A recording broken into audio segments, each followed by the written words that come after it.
Next, we're thrilled to welcome Dr. DrAnnaThomas, a board-certified internist, hospice, and palliative care physician, author, and the founder of Life Care Leadership.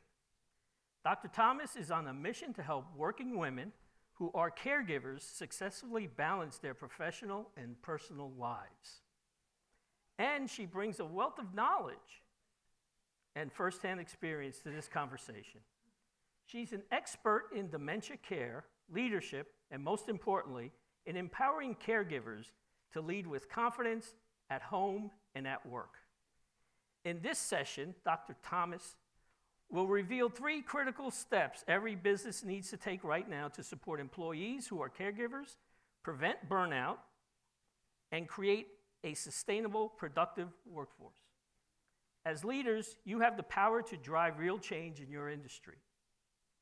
And the strategies Dr. Thomas shares today will not only help you support your members, but also strengthen their organization and the future of caregiving in the workplace. Get ready for actionable, transformative insights that you can take back to your associations and implement immediately. Please join me in welcoming Dr. DrAnnaThomas.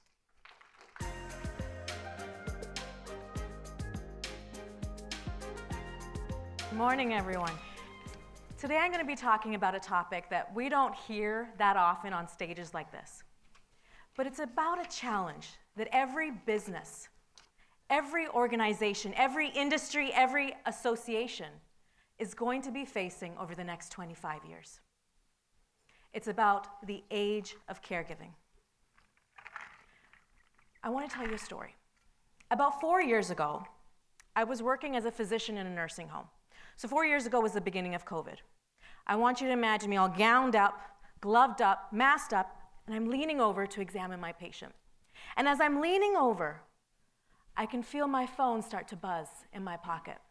Buzz, buzz, over and over and over again. When I finally get a chance to look at my phone, my heart drops. I see multiple missed calls from my dad and from my brother. And I see an urgent text that says, "Call me now." You see, my mom, she was sick. She was in the hospital. We didn't know what was going on. And over the next few weeks and months, just navigating all of this, working full-time as a physician, caring for my daughter, who at that time was a toddler, and now the mess of this home caregiving situation, the doctors, the hospitals, the appointments, all of it at the same time, it was one of the most overwhelming periods of time in my life. But I'm here to tell you that my story, it isn't very unique. Did you know that 73% of all employees have some sort of caregiving responsibility?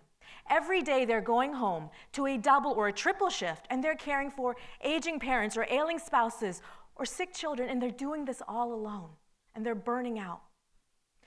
But this is the beginning of the problem.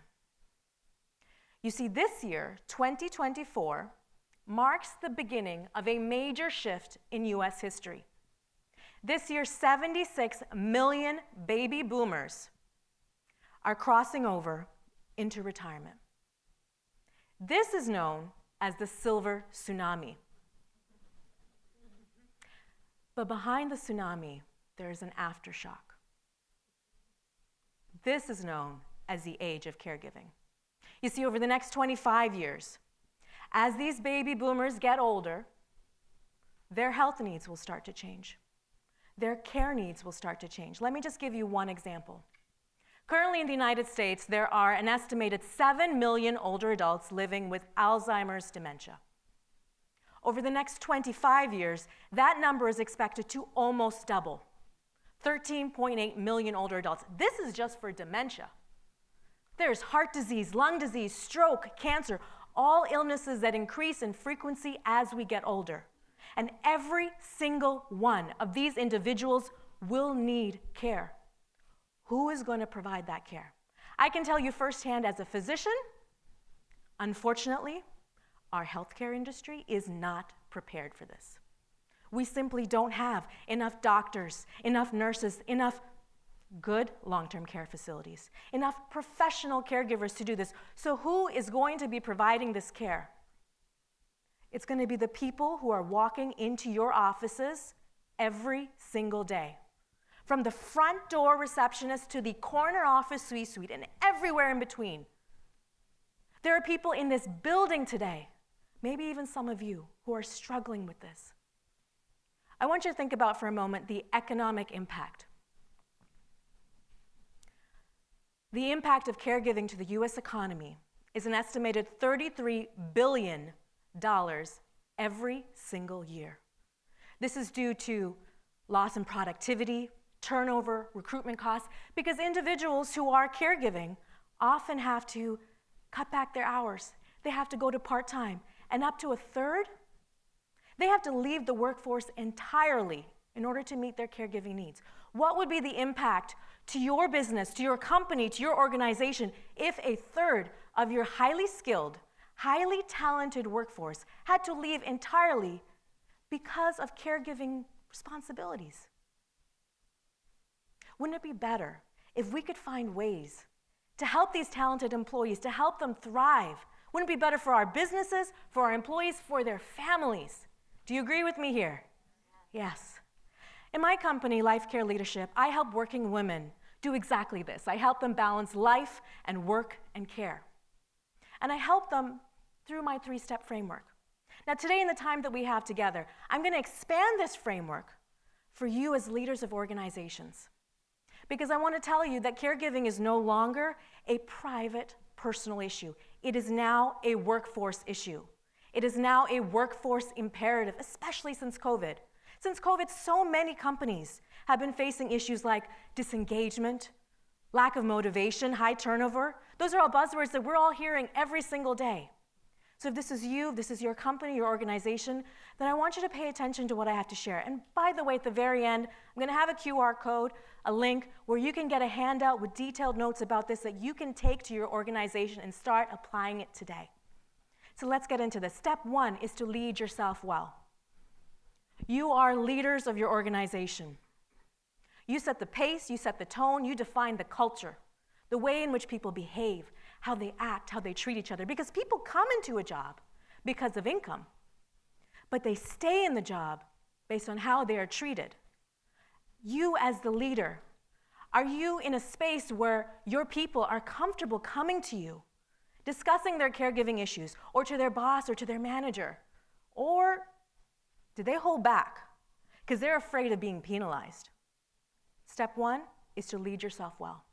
Step 2 is to lead the care partnership. From an organization perspective, this is about understanding, what are the needs of your people? How many of them are caregivers? How many of them are caring for aging parents or children with disabilities? Maybe you offer benefits. Are they aware of them? Are they using them? And I want to be honest with you, if step 1, leading yourself well, isn't in a good place, it doesn't matter how many anonymous surveys you send out. You're not going to get honest answers. So step 1, lead yourself well. Step 2, lead the care partnership. And step 3 is to lead the team. You know your people. You know their needs. There's a lot of things that you can offer here.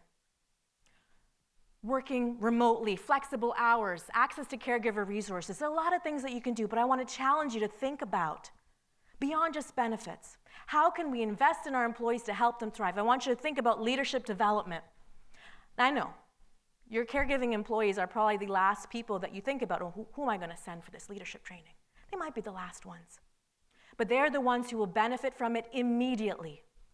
They'll be able to apply it. Think about it. Prioritization, time management, effective communication, assertiveness. These are all skill sets that individuals who are also struggling with caregiving desperately need, and they will be able to immediately benefit from it. So think about leadership development. In closing, I just have a few last words. In the words of Simon Sinek, leadership is more than just about being in charge. It's about taking care of the people in your charge. The silver tsunami is here. The age of caregiving is coming. You have the opportunity to empower your people because teams thrive under leaders that care. Are you prepared to lead them? Thank you.